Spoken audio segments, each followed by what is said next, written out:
Inside Baylor University's arena are basketball dreams, as players take their hopes for a spin, getting a shot to earn an NBA career.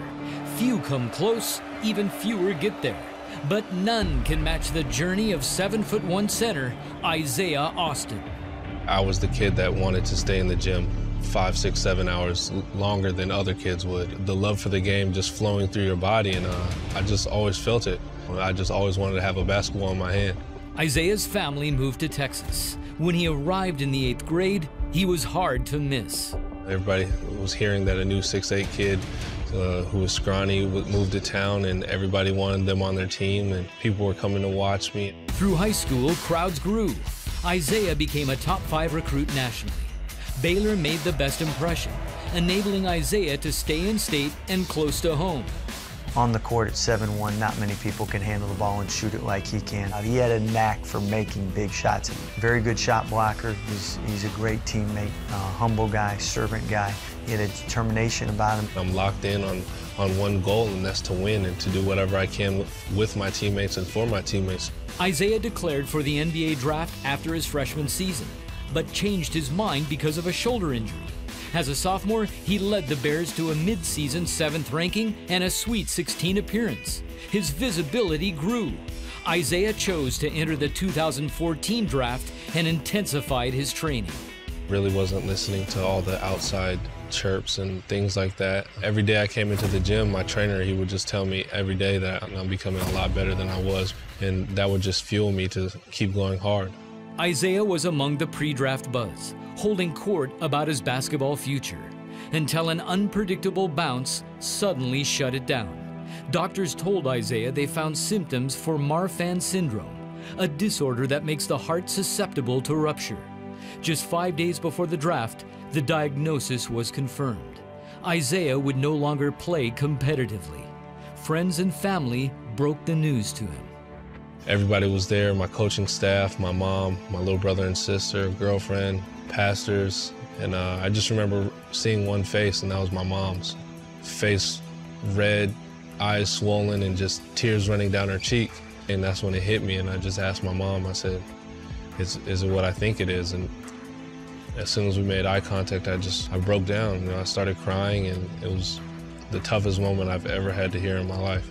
Well, you could feel God's presence all night long, and prayers and songs that kept the night and moving in a manner and a direction that I think was pleasing to God. His condition became headlines. Isaiah's Twitter response went viral.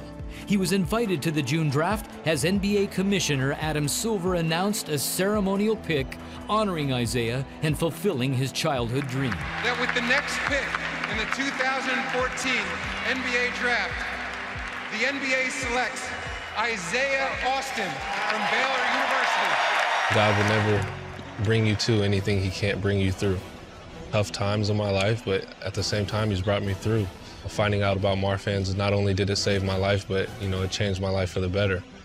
He's given me a chance to spread his word and spread his gospel, and he's given me a way to, touch people around the world with my story and let them know that they're going to fight through adversity in their life, but they have to just keep faith in God and trust in him.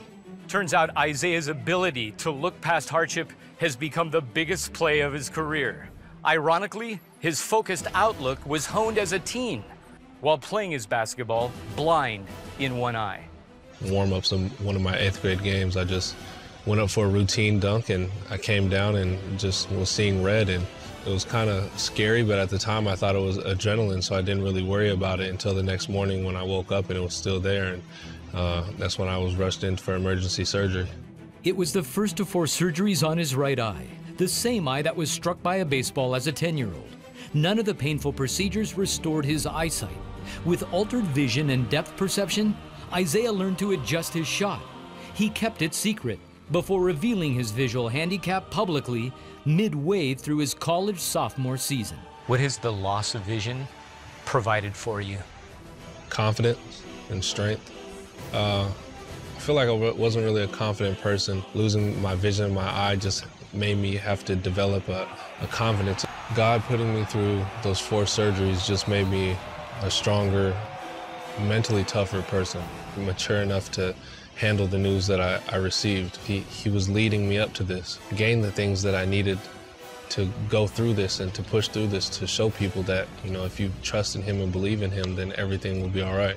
As a public speaker, Isaiah is in demand, receiving awards and establishing his foundation to raise support and awareness of those affected by Maran Syndrome.